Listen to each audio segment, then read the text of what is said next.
revelação de que o sangue de Jesus já veio sobre a sua vida e pagou a sua dívida, pagou os seus pecados, de que diante de Deus não há mais memória dos seus pecados, porque a Bíblia fala que dos teus pecados passados não me lembrarei mais, e Deus não lembra porque foi apagado, porque foi pago, e você pode ter paz no seu coração, você pode ter fé para se achegar diante de Deus, mas é muito importante que essa fé esteja embasada na palavra de Deus. E hoje eu quero compartilhar apenas mais um ponto com você. Eu não vou participar dos dois, porque nós ainda temos a ceia e eu não quero, como no domingo passado, passar do horário.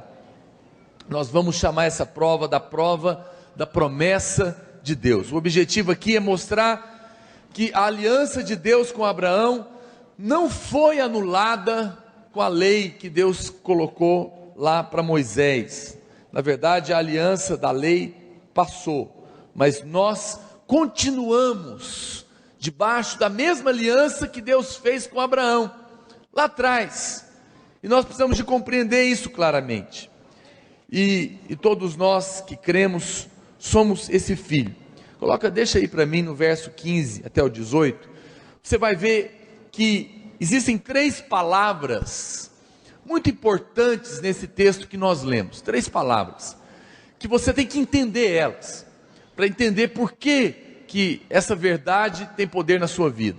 Diga comigo assim: promessa, aliança e testamento. Mais uma vez, promessa, aliança e testamento. Você tem que entender a diferença entre essas três palavras, elas estão aqui. Existe a promessa, existe a aliança, existe o testamento, e todas essas coisas diz respeito a nós. O que é a primeira palavra? Promessa. Promessa é o compromisso que alguém faz com outra pessoa e promete algo para ela, que ela vai cumprir, que ela vai fazer. É como se um rapaz que está noivo com aquela moça, e naquele momento do noivado ele promete para ela: eu vou me casar com você tal dia. Quem está me entendendo?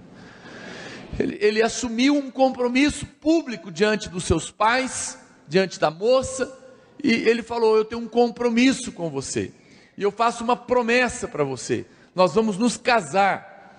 Então, mas essa promessa ainda não aconteceu. E quando ele faz essa promessa, ela acredita.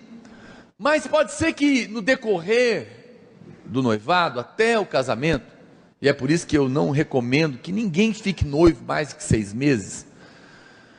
Eu não entendo pessoas que ficam noivas assim 5 anos, 2 anos de noivado. Eu não consigo, não entra na minha cabeça. Na minha cabeça não faz sentido ficar noivo se não vai marcar o casamento. Se eu fosse você, moça, não aceitava ficar noiva sem marcar o casamento, porque não tem sentido isso. O dia do noivado tem que estar marcado o casamento, e é nesse dia que ele vai fazer a promessa para você, que vai se casar. Agora, aí entra a diferença entre a promessa e a aliança, porque até que o casamento aconteça, ainda é possível que essa promessa não se cumpra, porque eu já vi acontecer, pode ser que no meio do caminho apareça outra pessoa, ou problemas aconteçam, e aquela pessoa não queira mais casar com você. Essa é uma situação da promessa. E aí eu vou dar outra palavra para você que é solteiro também, olha para cá.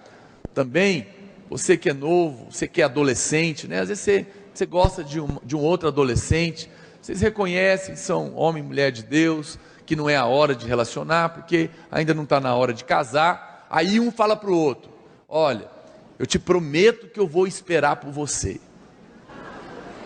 Não ouça essa voz. Isso é a voz da imaturidade. Isso vai dar uma frustração profunda em você, porque muito provavelmente vai aparecer uma pessoa, uma outra, e aí ele vai falar: pois é, eu prometi, mas sabe o que é? Eu não sei o que aconteceu, eu não quero mais. Aí você fala: mas eu fiquei te esperando 3 anos e agora? Pois é, não seja canalha, não faça essa promessa, seja homem. Deixa para fazer a promessa quando você tiver certeza, tá bom? Você pode até conversar, não tem problema conversar. Eu gosto de você, você é uma pessoa muito legal, interessante, te admiro.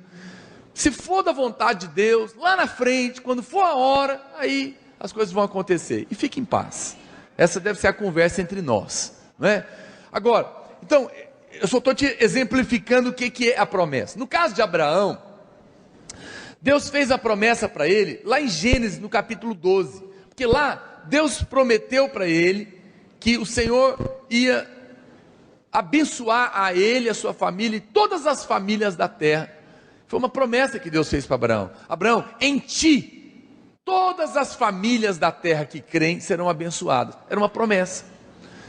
Veja, Deus não precisaria ir para a próxima palavra, que se chama aliança. Porque Deus não é como um adolescente que faz uma promessa e depois muda de ideia. Deus não é como nós homens, que às vezes mesmo noivo, convicto, fez a promessa, mas no meio do caminho até o noivado, por alguma razão, desistiu.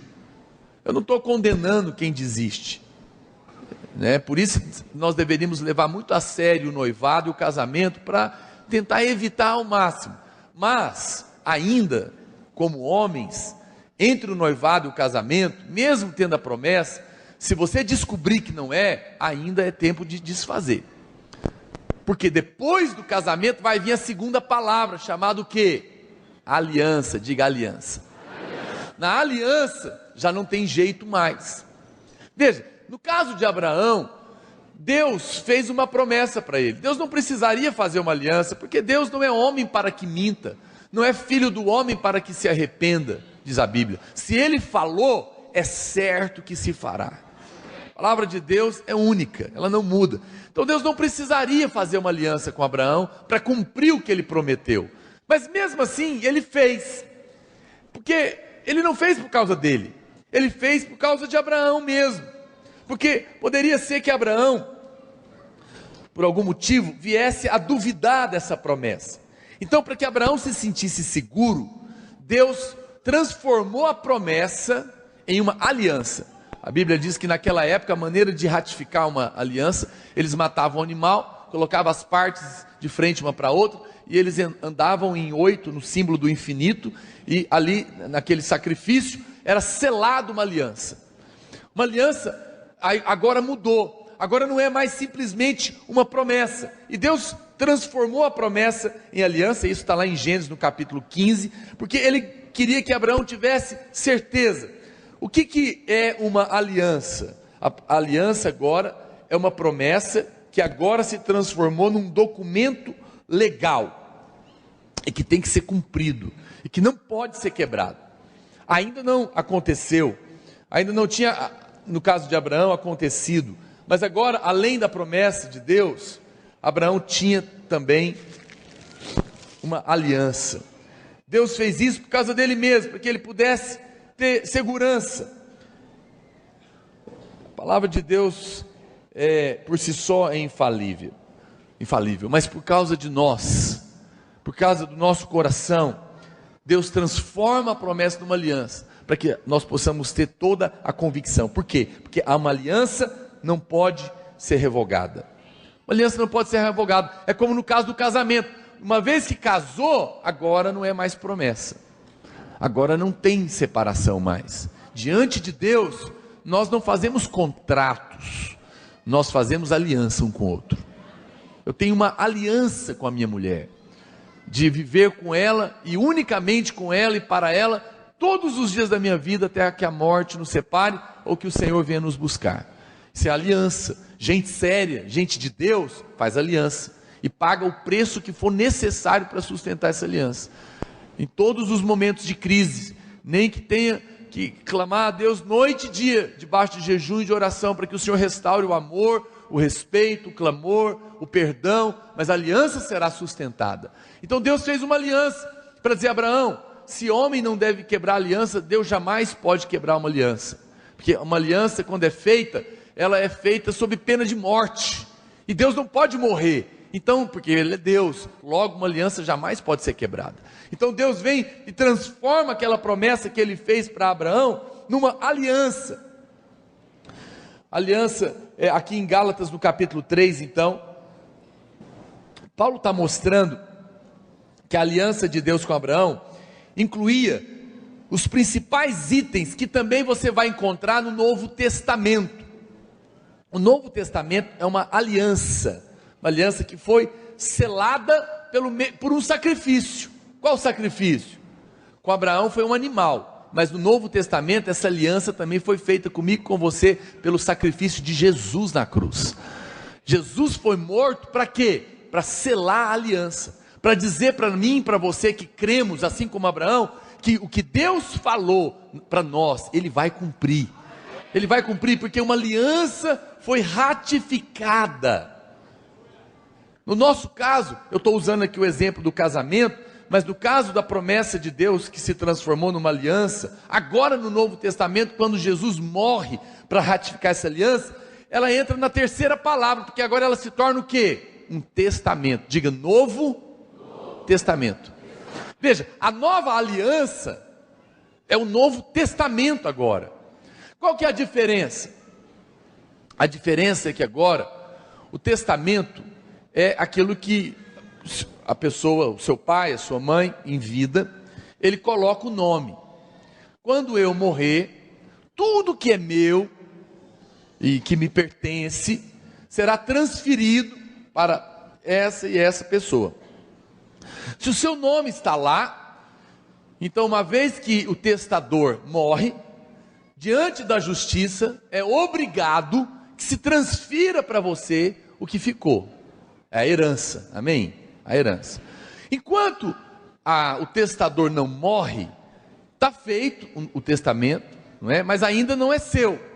Mas no momento que ele morre, automaticamente é seu. E tem mais um detalhe: não apenas terá que ser cumprido, mas agora, uma vez que quem deixou o testamento morreu, por lei, olha para cá, não pode ser alterado, não pode trocar o nome de quem está lá, não pode diminuir o testamento, não pode. O que está escrito, se morreu o testador, acabou. Eu quero falar uma coisa para você: o seu nome, no dia que você foi salvo e creu em Jesus, assim como Abraão, foi escrito no livro da vida, está lá no testamento. Mas tem uma outra notícia: quem fez o testamento foi Jesus, Ele é o testador, e o seu nome está escrito lá. Ele deixou o Novo Testamento, e esse testador já morreu na cruz do Calvário. Isso significa que a herança já é sua, por testamento, não pode ser mudado, não pode ser apagado, e obrigatoriamente se cumprirá. Por que Deus faz isso? Diga amém, pelo amor de Deus. Porque isso tem muitas implicações na sua vida, todas as implicações. Significa que tudo que é de Deus agora é seu por testamento. Tudo que é de Deus é seu, não apenas mais por causa da promessa, não apenas mais porque tem uma aliança irrevogável, mas agora porque Ele ratificou e virou um testamento, e Ele morreu, e a herança agora por direito já é sua. Ah, pastor, mas esse filho foi um filho terrível, esse camarada não presta, ele não tinha direito, é injusto ele participar da distribuição da herança. Mas é filho, cara de pau, mas é filho, vai ter direito. Tem direito, não é porque merece, tem direito porque é filho. Agora, filho é quem nasceu de novo, não é quem se diz crente, não é quem tomou banho de piscina no dia do batismo, mas nunca nasceu de novo, nunca teve uma experiência com Jesus. Porque às vezes você olha algum irmãozinho e fala: não, pastor, mas tem um irmão em que ele vive no pecado e agora está com essa conversa de graça que é filho. Não, quem nasceu de Deus, tem agora dentro dele a divina semente, ele não consegue viver no pecado. Se alguém está vivendo no pecado e se esbaldando, nunca nasceu de novo, nunca. Você está indo para o inferno com um carimbo de crente na testa, me perdoe. Agora Deus não quer que você vá para lá. A vontade de Deus é te abençoar. A vontade de Deus é que você seja salvo, que você chegue ao pleno conhecimento da verdade. Qual a verdade? A verdade da graça de Deus, a verdade de que Deus já proveu todas as coisas para você, e que basta você crer como Abraão creu, e tudo te será imputado pela justiça de Cristo, e tudo vai mudar na sua vida. Então veja, o testamento é muito mais poderoso do que a aliança. Todos esses itens da promessa são agora cumpridos, e a aliança se torna um testamento. Coloca para mim Hebreus capítulo 9, verso 15. Olha para você ver as duas ideias de aliança e testamento, como estão ligadas aqui na Bíblia. Por isso mesmo, ele é o mediador da nova aliança. Diga, nova aliança. De que, intervindo a morte para a remissão das transgressões que havia sob a primeira aliança, recebam a promessa da eterna herança aqueles que têm sido chamados. Porque onde há testamento, agora já entrou o testamento, é necessário que intervenha a morte do testador, pois um testamento só é confirmado no caso de mortos, visto que de maneira nenhuma tem força de lei enquanto vive o testador. Mas agora o testamento tem valor, por quê? Porque o testador já morreu. Veja, qual que é a diferença, pastor, então, mais uma vez, entre o testamento e a aliança? A aliança de Moisés, ela era condicional. Deus falou o que para eles? Se vocês fizerem isso, então vocês terão aquilo. É uma aliança entre, quando você faz lá uma aliança na hora do casamento mesmo, não tem um juramento. Eu prometo isso, eu prometo aquilo, e o outro repete, o outro diz sim, porque ela tem as condições da aliança, e se não são cumpridas, aquela parte quebrou a aliança e vai sofrer pena por causa disso. Essa é uma aliança. Mas o testamento não. O testamento não tem condição. O testamento é o seguinte: meu nome está aí, morreu o testador, está escrito, acabou. Não tem que fazer nada para receber, basta estar com o nome lá. Na aliança tem condição, no testamento não tem. Só basta ser filho. Você é filho? Quantos são filhos aqui? Seu nome está escrito? Então isso é um assunto que está selado na sua vida. Você é herdeiro de Deus. Se o seu nome está lá, não é mais porque você vai merecer, não é mais porque você vai trocar, ter que cumprir, sofrer para ser um crente, merecer algo da parte de Deus. Não, é porque você é filho, é porque você nasceu de novo. Pastor, como que eu sei que eu nasci de novo? Como que eu sei que alguém nasceu de novo? Eu tenho 3 filhos, em algum momento, com certeza eles vão se casar. Outro dia eu estava pensando, o que eu vou perguntar quando a pessoa chegar para conversar comigo? Eu tenho umas perguntas para fazer, mas uma delas é que eu vou fazer é, me conta, você é nascido de novo? Eu sou. Então me conta, como foi que você encontrou a Deus? Porque quem encontrou a Deus sabe que encontrou. Como que alguém diz para mim que encontrou a Deus? Nada mais, nada menos do que o próprio Deus entrou na sua vida, e você não sabe me explicar como que foi, não sabe nem me dizer mais ou menos quando foi. Não, eu não sei, é que eu nasci na igreja, quando eu nasci, o médico deu umas palminhas em mim, eu nem chorei, eu chorei dizendo amém. Então eu não sei. Não, filho de crente não é crente, filho de pastor não é crente. Todo mundo tem que nascer de novo, se quiser entrar no reino de Deus, se quiser ser filho, se quiser ter direito à herança. Olha, quem aqui já se apaixonou alguma vez? Ou está?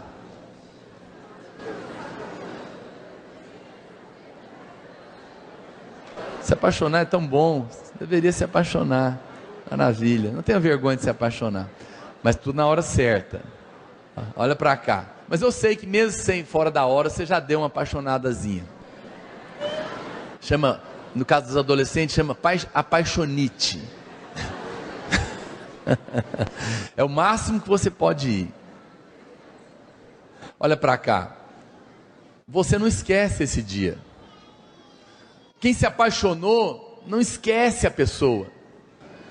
Como é que você fala para mim que encontrou a Deus e não sabe? Se você encontra alguém com quem você se apaixona e não esquece, não é verdade? Então, se você sabe que é. Minha avó tem 102 anos. Ela só fala em morrer. Eu entendo, de fato está um enfado para ela. Eu estou orando por ela. Eu estive lá. Eu falei, não, então eu vou lá falar com ela. Eu falei, vó, eu vim aqui, ela não mora em Goiânia. Eu vim aqui porque eu fiquei sabendo que a senhora quer morrer. É verdade? É, meu filho, a vida... Então tá bom, então eu vou orar para a senhora morrer. A senhora sabe que eu sou pastor, né? Ela, eu sei. Aí eu falei mesmo, não estou brincando não. Aí, mas é que eu queria dar um choque nela. Aí, eu falei, mas eu tenho uma pergunta antes de eu orar. Estava só nós dois. Ela não escuta direito, mas nessa hora ela escutou tudo. Que a conversa ficou muito séria. Eu falei, a senhora está preparada para morrer? Porque eu vou orar. Aí ela fez assim. Eu falei, se a senhora morrer, se eu orar aqui, a senhora morrer, para onde a senhora vai? Para o céu ou para o inferno? Ela falou, não sei, Deus é que sabe.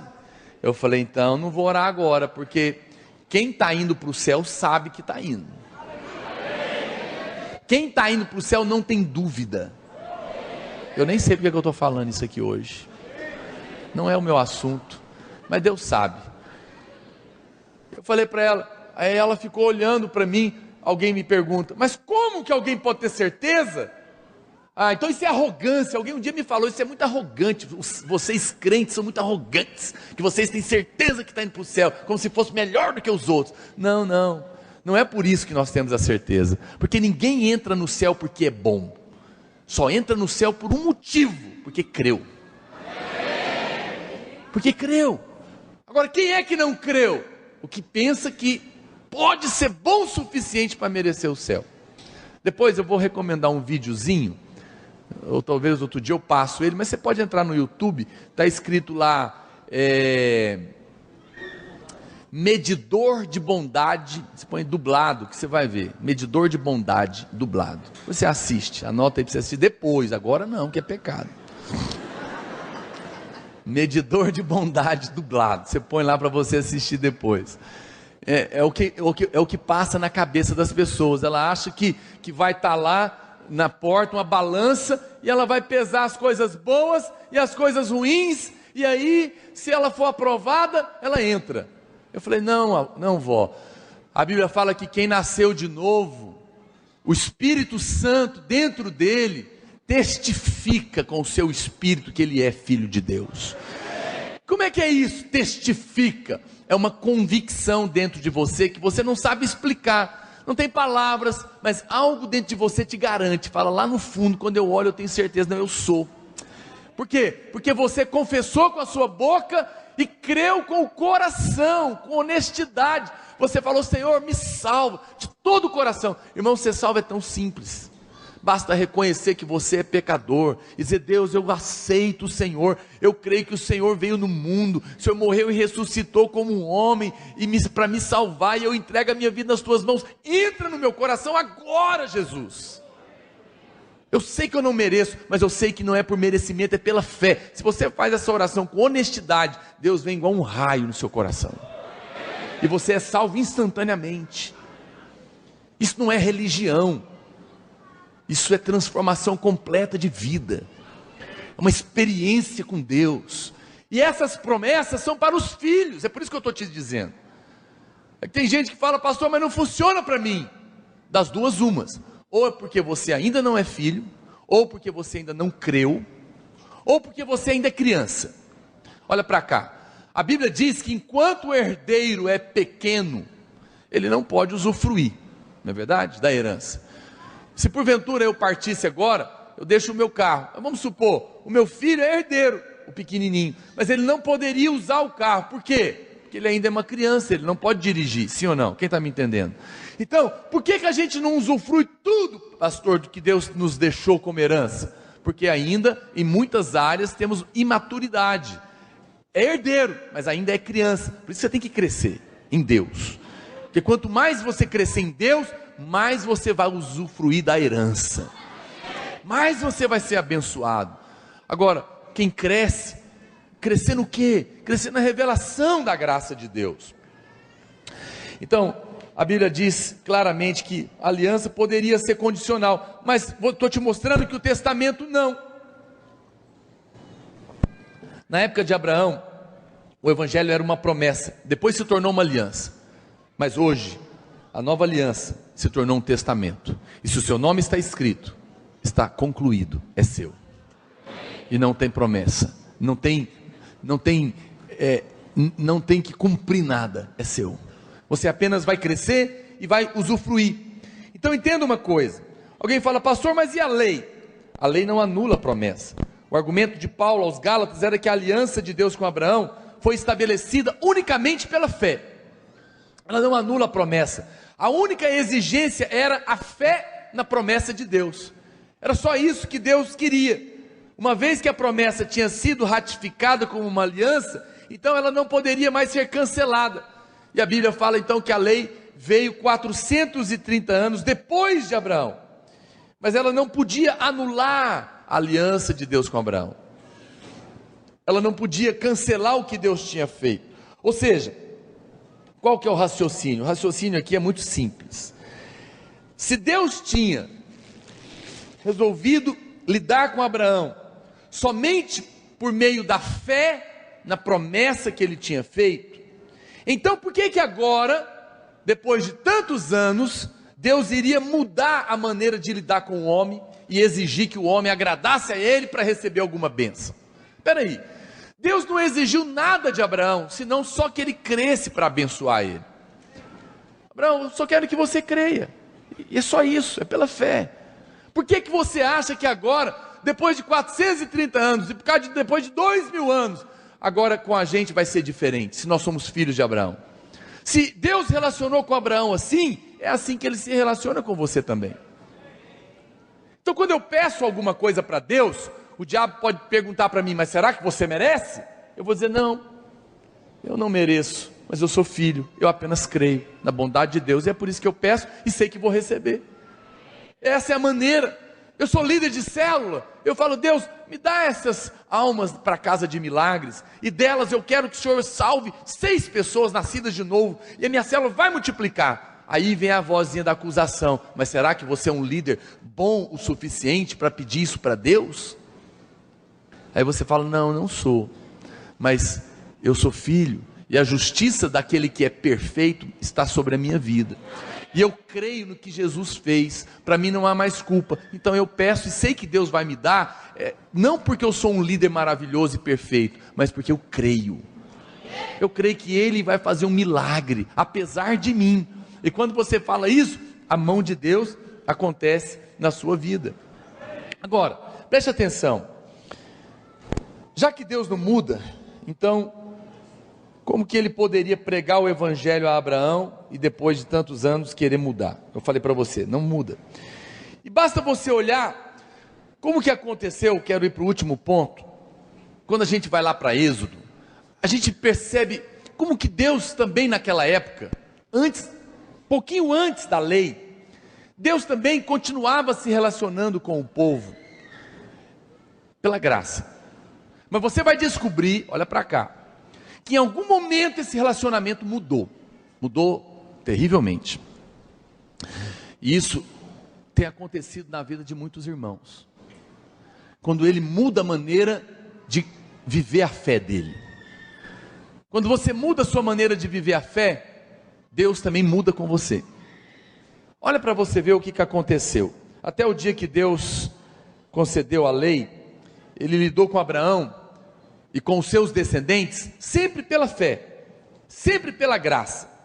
E a gente pode ver isso facilmente desde o dia que Deus tirou eles lá do Egito, você conhece a história, até quando eles chegaram lá no Monte Sinai. Deus, em primeiro lugar, era um povo escravizado lá pelo faraó,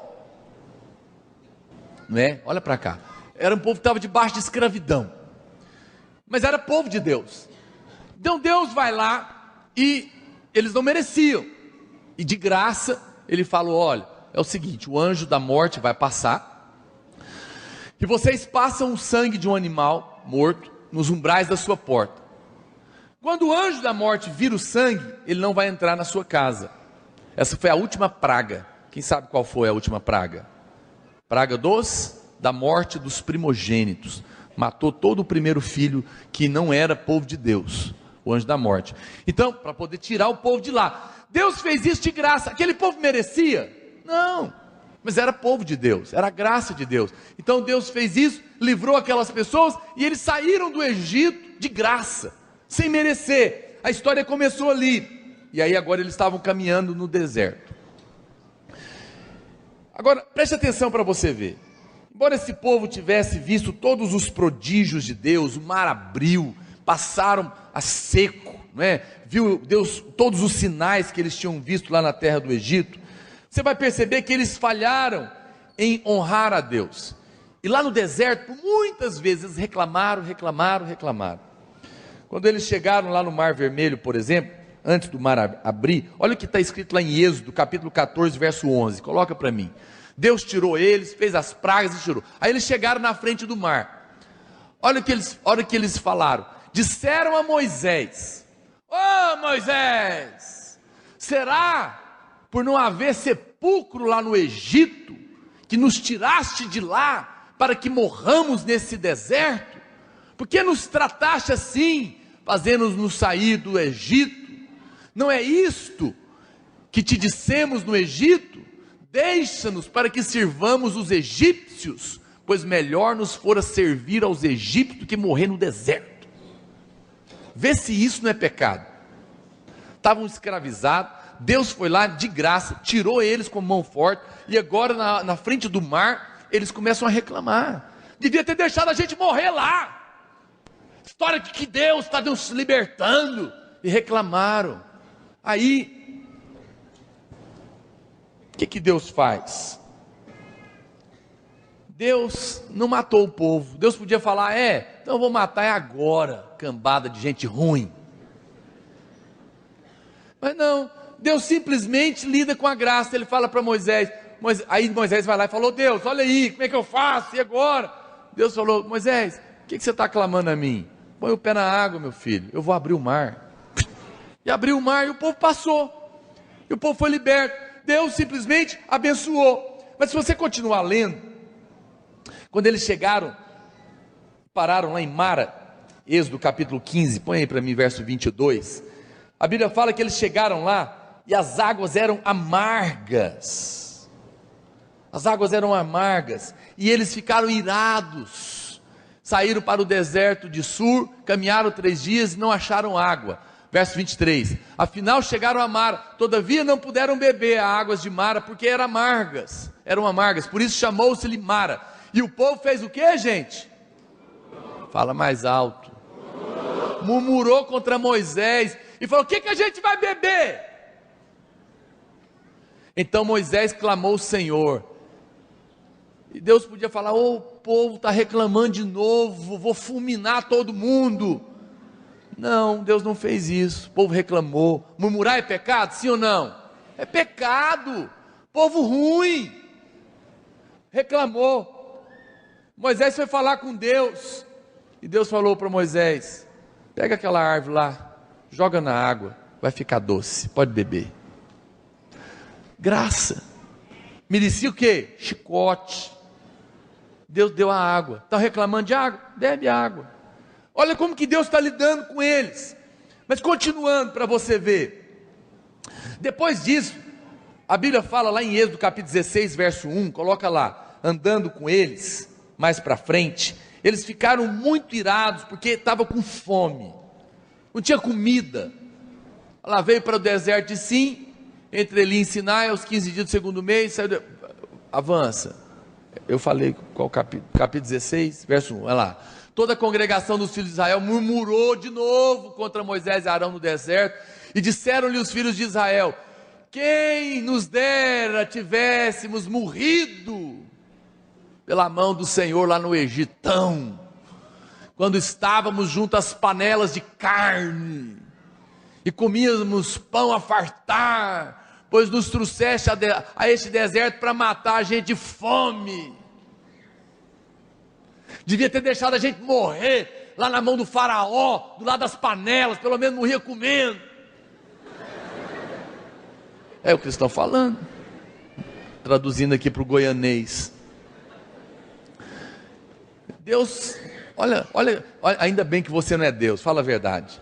Pô, se Deus falar, pois agora vai morrer empanzinado, miserável.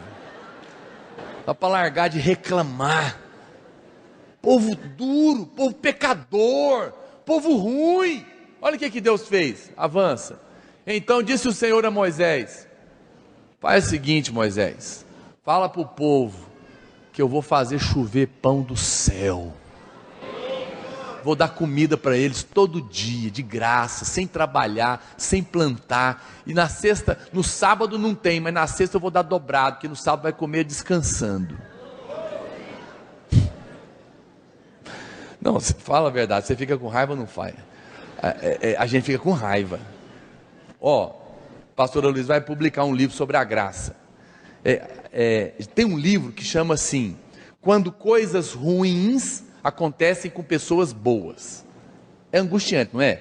Quando tem uma pessoa maravilhosa, gente boa, e tudo de ruim acontece com ela, o que você sente? Dá angústia, não dá? Mas sabe como é que ele vai escrever? Quando gente ruim recebe tudo de bom. Porque isso é a graça. É um livro que ele quer escrever sobre a graça. Ele está pensando por esse título: Quando gente ruim recebe tudo de bom. É você. E eu também.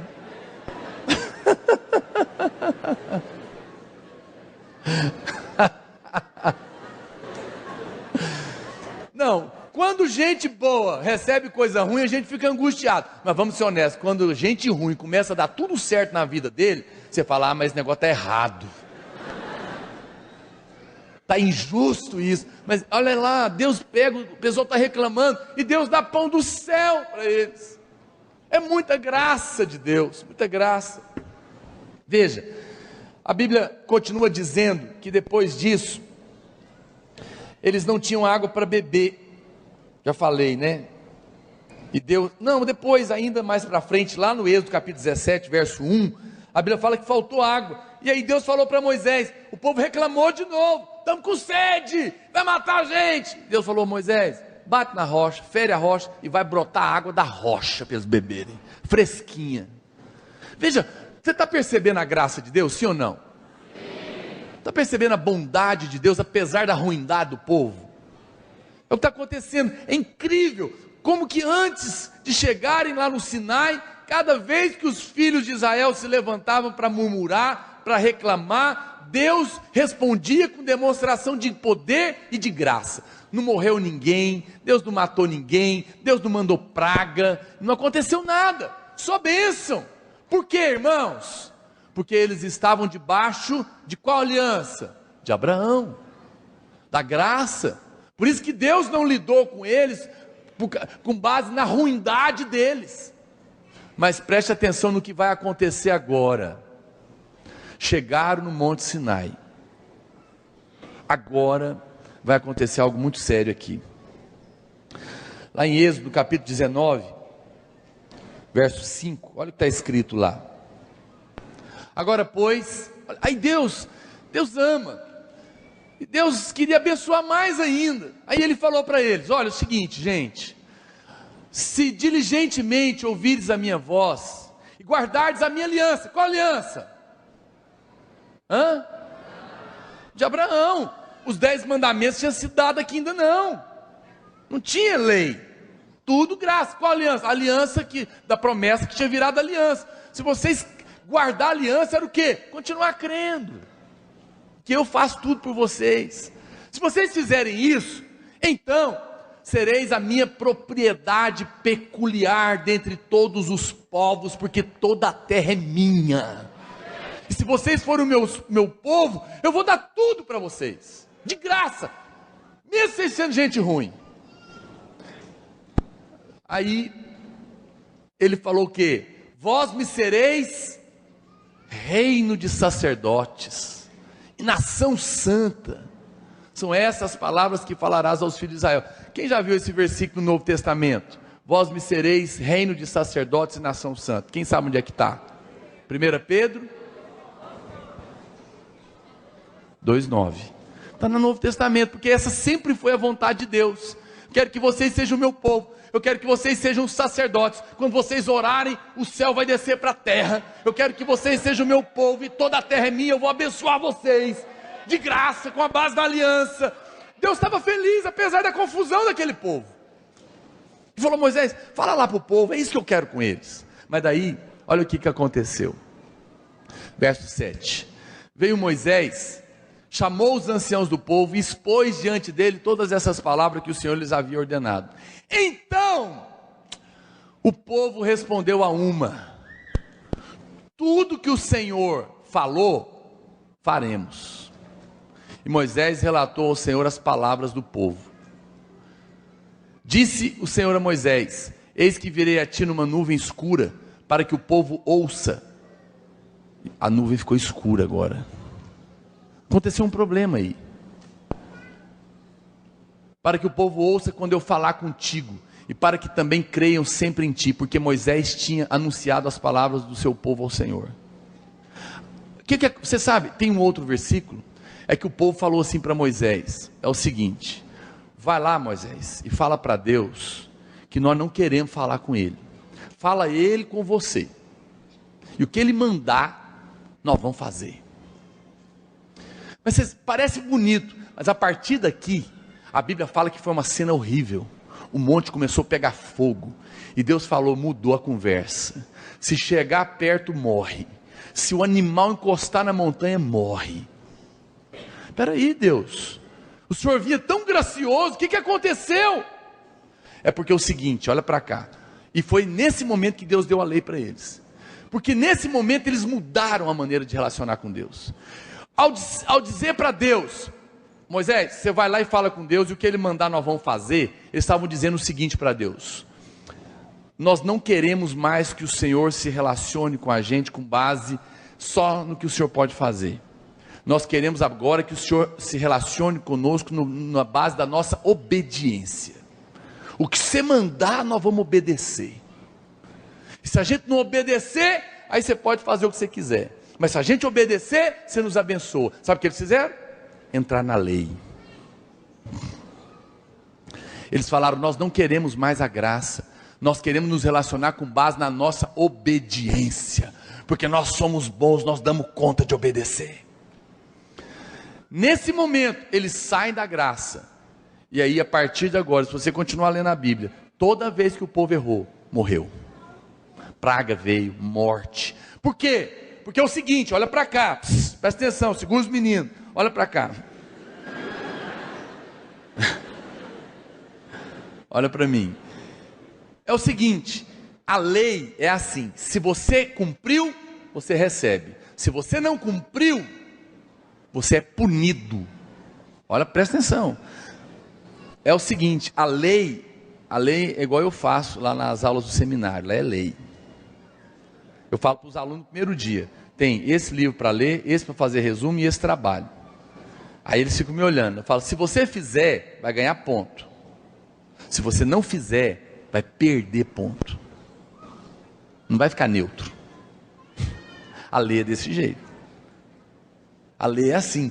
Então, eles resolveram agora se relacionar com Deus com base na lei. Agora, eu pergunto para você: quem é o homem que pode cumprir a lei? Não tem. Nenhum homem é capaz de cumprir as exigências de Deus.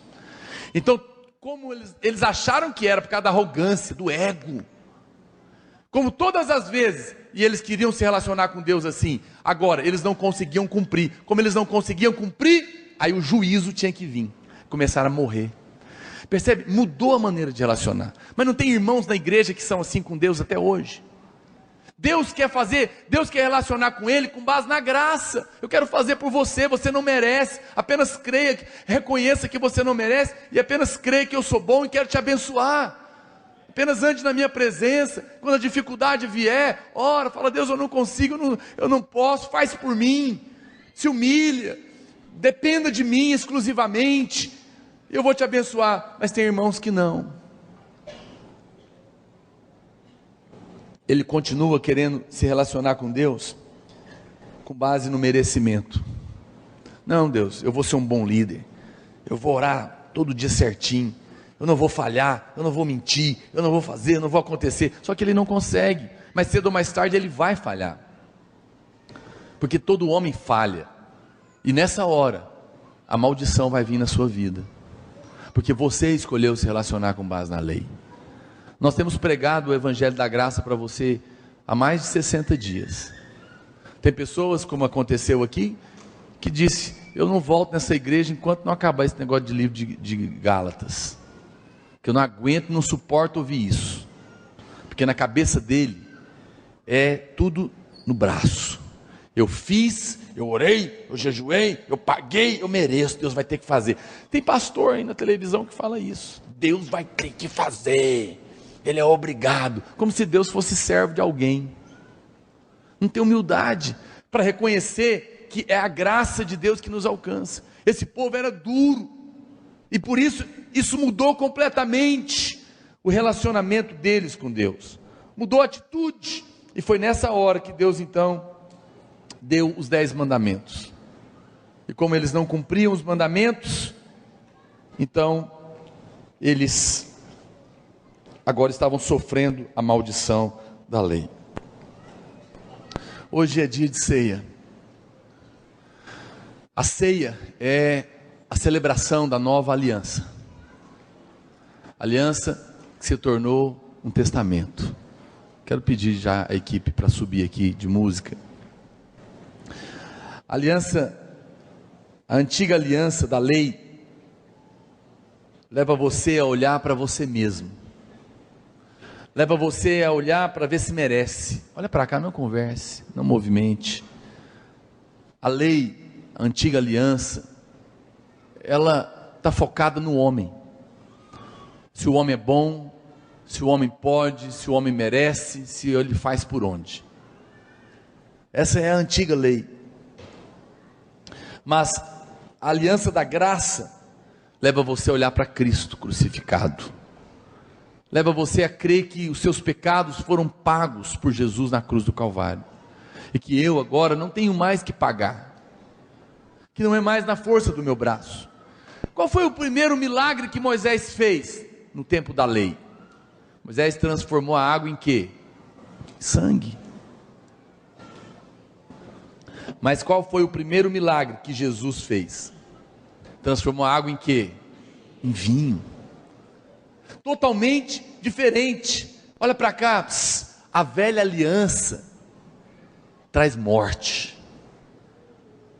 Toda vez que você entra debaixo da lei, que você quer viver um cristianismo baseado se mereço ou não, se fiz tudo certinho ou não, e Deus não vai ouvir a minha oração porque eu não sou tão bom, eu não posso liderar porque eu não estou preparado, porque eu ainda tenho falhas, e quando ora e jejua e acha que agora estou bem com Deus, hoje Deus vai me ouvir, e aí você tem aquelas sensações, ora bem, ora ruim, bate angústia, porque o diabo te acusa, porque você não fez as coisas direito. Enquanto você está nisso, você está na velha lei, na velha aliança. Isso vai produzir morte em você, vai produzir angústia em você.